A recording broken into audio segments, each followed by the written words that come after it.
और छाया किसी की है नहीं। तो असल में बात यह है कि वही कर्म करो जिससे आपको फिर छाया से परेशान ना होना पड़े। अच्छा काम करो, बुरा काम कोई मत करो। रोज मना करते, जब रोज मना करते तो आप क्यों करते हो उसमें, ये तो सोचना चाहिए। तो अभी आपने प्रयागराज में जा करके अपनी आंखों से देखा, तुम समझते थे बाबा जी ऐसे ही कह रहे थे, ऐसे होगा ऐसा नहीं होगा, ये बात कर रहे थे ना तुमने। वहां तो सब ये कहते हैं कि हिंदुस्तान कर भर के साधु इकट्ठे हो जाए तो इस तरह का मानव कुंभ यहाँ नहीं लगा सकते हैं। और मतलब है कि एक आदमी के परिश्रम से वो देखो क्या हो गया। ये तो सोचने की चीज है। इतना आदमी मतलब ये तो कितनी मेहनत की तुम्हारे सामने ही, रहते रहते आते जाते आते तुम समझते हो कि निकल गए, उसके बाद कहीं चुपचाप कहीं पड़े होंगे। ये 300 मील और रोज मतलब ये है कि धूप में रात को सोते नहीं है। जो लोग चलते हैं साथ उनसे पूछो कि गिर जाते हैं, उनको गाड़ी में नींद आने लगती है और बेचारे तो इतना दौड़ा धूपी करते हैं। ये आदिवासी क्षेत्रों में इतने लोगों को जगह जगह जहाँ की कोई जा नहीं सकता, 3.5 किलोमीटर पहाड़ों को काट करके जो वहाँ की औरतें और बच्चे सड़क बनाए वहाँ पहुँचने के लिए 3.5 किलो पहाड़ों को काट करके, पत्थरों को काट करके नीचे बनाए ले जाने के लिए, ये छोटी मोटी बात है। तो उनकी कितनी ऊंची सद्भावना भावना, तो उनको वैसी चीज मिल जाती और जगा लिया तो फिर उनको कोई बदल नहीं सकता, कोई नहीं। तो ये है कहने का, तो कहने का मतलब यह है कि तुम शहर में रहते हो चकाचौंध, एकदम इधर से उधर, इसको देखा उसको देखा, फिर चकाचौंध हो गए। अब ये चकाचौंध में फंस जाते हो। सुमरन ध्यान तो गया अलग, 2 मिनट 4 मिनट 10 मिनट समय देना हो तो अलग चला गया। उसी चकाचौंध में बस उसी में शोरगोल मचाते हो, बस रह जाते हो। तो इसलिए चकाचौंध थोड़ा सा, अब बहुत चकाचौंध हो गई। इसमें से कुछ निकलना कुछ नहीं है। तुम सोचते हो सामान में से कुछ निकल आएगा, इसमें सिवाय खुजली के, सिवाय परेशानी के, सिवाय तकलीफ के और कुछ नहीं निकले। और तो भजन में सब कुछ निकले, क्यों? इसमें तो कुछ है नहीं है। जड़ चीज में क्या है, चाहे जितनी, वो तो तुम्हारी आत्मा की ठंडक है, चढ़े उसी से तुमको मतलब ऐसा मालूम होता है। लेकिन बुद्धि इतनी विवेक नहीं, तो उसी में मन उसी में लगा रहता है, चित्त लगा रहता है, इंद्रिया फंसी रहती है, वो मिलता कुछ नहीं। आखिर में अंतिम गत्वा हार जाते हो, बस थक गए। फिर कहते हो कि ऐसा। हम कहते हैं जवानी का जोश को थोड़ा बहुत काम मिले लो अपनी जीवात्मा के लिए। अभी बहुत तो काम करती है, तो वो काम तो हमने आपका कोई बंद नहीं किया। हमने तो 23 घंटे तुम्हारे शरीर के लिए छोड़ दिए। दफ्तर का, दुकान, खेती का काम, बच्चों की सेवा सब करो। फिर ये भी नहीं कहा तुमसे कि आप मत खाइए, तुम 100 बार खाओ, अनाज सब्जी फल दूध घी, अच्छे मकान में रहो, भी बात नहीं। यानी कोई बात ऐसी नहीं की जिससे किसी को संदेह हो, और फिर भी उसमें उसी में गिरते हो। तो देखो अभी नीम सारण में जहाँ 88,000 लोग कहते हैं कि ऋषियों ने तपस्या की और तपस्या करके मंत्रणा की कि कलयुग आगे आएगा। लोगों ने पूछा कब आएगा, कह लगे वो तो मतलब है कि बता दिया जाए कब आएगा, लेकिन आगे आ रहा। तो उसके लिए जीव तो सब पापाचारी हो जाएंगे। तो इनके लिए कुछ सहारा, कुछ कल्याण गति के लिए, तो उस समय पर वो भागवत लिखी।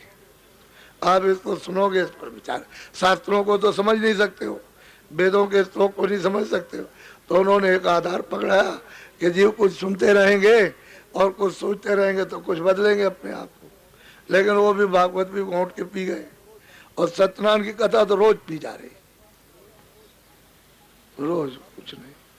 तो वो काम मत करो कि वो इस तरह का। तो उसी जगह पर 13 जुलाई से और 22 जुलाई तक एक महामानव, अब वो प्रयागराज में कुछ भी मानव नहीं था, कुछ भी नहीं था, एक तरह का ना समझिए। और यहाँ जब देखिएगा वो मानव कुंभ, एक कर्म प्राश्चित का जो मानव कुंभ लगेगा, तो इस वक्त में चकाचौंध हो जाएंगे। तो असल में बात यह है कि आप लोग, वह स्थानीय ऐसा वहाँ पर यानी कर्म प्राश्चित किया करते हैं कि हमारा शायद ऋषियों की भूमि पर, जहाँ तपस्या की पवित्र भूमि हो, शायद हो सकता है कुछ माफ। ऐसे तो माफ होता नहीं, माफ तो घाट पर बैठने से होगा, और वो भी कौन सा घाट, जल का घाट नहीं है, कोई मतलब पहाड़ का घाट नहीं है, ये मनुष्य रूपी मंदिर में जीवात्मा का घाट। वहां पर तो माफी हो सकती है। तो वहां किसी को करना आता नहीं कि मैं वहां कैसे प्रायश्चित करूं, कैसे माफ हो जाए। तुम तो जल में नहाते हो, इधर उधर भाग गए उधर, और वो मुहूर्त देख ली, कहते उस पर मतलब हो गया होगा, तुमने कह दिया अच्छा हमारा माफ हो गया होगा, तो ऐसे हो जाएगा तुम्हारे कहने से? तुम तो ये समझते हो ऐसे माफ नहीं होगा। वो तो जीवात्मा का घाट है जिसमें कूड़ा कचरा हरी घाट पर आपने जमा कर रखा, हरी दरवाजे पर। वो जब तक नहीं हटेगा, सफाई नहीं होगी, तब तक जीव गति क्या हो सकती, कुछ नहीं। तो ये ऐसा सुनने को नहीं मिलेगा। सब चीज आपको समझाई जाएगी, ईश्वर क्या है, ब्रह्म क्या है, स्वर्ग क्या है, वैकुंठ क्या है, ब्रह्मांड क्या है, लोक क्या, परलोक क्या है, ये सब तुम्हारी समझ में 10 दिन का तो बहुत बड़ा। अब तुम लोग देखो कितना मतलब है, दूरबीन से भी आदमी देखने में नहीं आता, इतना प्रयागराज में आदमी किस तरह से बैठता था उस मैदान में। कभी कभी क्या सैकड़ों क्या कितने वर्षों से किसी ने नहीं देखा ऐसा। वैसा देखने को मिले, ऐसे ही वहाँ। लेकिन यह है कि स्थान इससे भी बहुत बड़ा, प्रयागराज त्रिवेणी संगम से बहुत बड़ा स्थान है। ये अभी मतलब यह है कि अभी ये देशमुख वगैरह गए थे, वहाँ देख करके आए, ये देवास वाले, और चतर जी गए थे, उनके साथ कुछ आदमी गए हुए थे, सब देख करके आए कितना बड़ा मैदान, अभी लौट करके आए। तो कहने का मतलब यह है कि आप वहाँ 10 दिन का कार्यक्रम, अब उसमें आप लोग स्नान कर लो तो अच्छा रहेगा, क्योंकि शरीर का कोई भरोसा नहीं है। भाई जब हम खुद कहते हैं कि हमारा किराए का मकान है और मतलब ये ऐसे हमको खाली करना, तो जब तक हो जाए किसी का भला तो हो जाए। अपना तो कुछ है नहीं, अपना तो घर नहीं है, ये तो परदेश है। तो असल में चीज आपको कैसे कह सकता हूँ, ये तुम्हारा घर है, तुम्हारा ये है, तुम्हारा, तुम साथ जाओगे, साथ आए हो, ये कुछ ले जाओगे कुछ, तो सब लोग समझ पूछ गए। इधर नीम सारण की अपनी अपनी नामदान लिया है, ये नहीं कि सब साहब जी तुम्हारा हिसाब हम देंगे हर चीज का, जो यहाँ सेवा जमा करोगे उसका हम सब हिसाब वही दे देंगे आपको, सब बता देंगे उसका जोड़ कि तुमने सेवा इतनी की, ये तुम्हारे ऊपर में ये खर्चा हो गया, उससे ज्यादा हो जाए समझ के उसका जोड़ा दुगड़ा चौड़ा हो जाए तब कहना, आप हिसाब हम दे देंगे।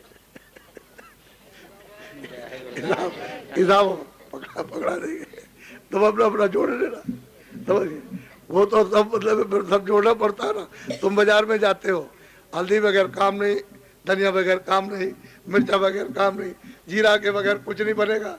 अब गुजराती का घर में कैसे बच जाएगा, तो ये भी चाहिए वो भी चाहिए, और लकड़ी बगैर कुछ हो नहीं सकता है, तो उसमें तेल भी चाहिए, घी भी चाहिए, वो कुछ न कुछ चाहिए। एक दो चूत के साथ में सामान, कितने सामान लगते, पहले ये सोचो कम से कम। तो तुम लोग सोचते तो नहीं, इतनी इतनी गृहस्थी जोड़ते जोड़ते आज तक पूरी गृहस्थी नहीं जोड़ पाई, लगे रह गए। ये पहले सोचने की चीज है। तो वो तो मतलब वहाँ तो सब काम हो रहा, वहाँ तो मतलब 500-1000 आदमी वहाँ लगे हुए, काम हो रहा वहाँ पर बड़े जोर का। अब वो महीनों हो गया काम होते, तो बराबर मतलब वहाँ का टेलीफोन नंबर ले लो, वहाँ लग गए टेलीफोन, और यही तो मतलब बात कर लो तो मतलब मालूम हो जाएगा कि वहाँ क्या काम हो रहा। वहाँ अपना अपना कुछ मतलब ये है कि भाई देखो मेरा भी इंतजाम रखना। अब तुम बताओगे तो कुछ नहीं, और वहाँ जाओगे कहोगे हमारा इंतजाम नहीं, तो कोई बताना तो चाहिए ना। किसी के घर में आओ 100 आदमी आ रहे हैं, तो बताओ आप, फिर भी सब कुछ करते हुए, शादी विवाह रिश्तेदारी करते हुए, इतना देने के बाद भी कहता कुछ नहीं दिया, फिर भी सब जगह डडोरा पीटता, तो तुम कितने परेशान होते हो। इतनी सेवा, इतना खाना, इतना पिलाना, देना लेना, कपड़े, सब कुछ कहेगा आपको कुछ नहीं दिया। लड़की भी ले गया, समझ गया, वो भी ले गया, मतलब ये कि वो मतलब और कुछ नहीं, और कुछ नहीं, तो एक दो आप होते। असल में चीज ये है कि किसी चीज से तुमको जस मिले। एक ने किसी ने पूछा इनसे कि दस्तखत क्यों, अरे दस्तखत तो इसलिए कराते हैं कि मुझे बताना पड़ेगा, ये बताना पड़ेगा कि इसने दिया, नहीं कहते कि आपने नहीं दिया। तो मुझे तो हिसाब देना ना, असली बात तो ये है।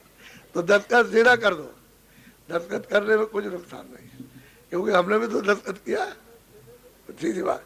तो असल में दे ले तो अच्छी बात रहेगी। इसी में से तुम्हारे भी काम आ जाए और उसका भी निशाना है, उसको भी जिसका दिया ले आओ।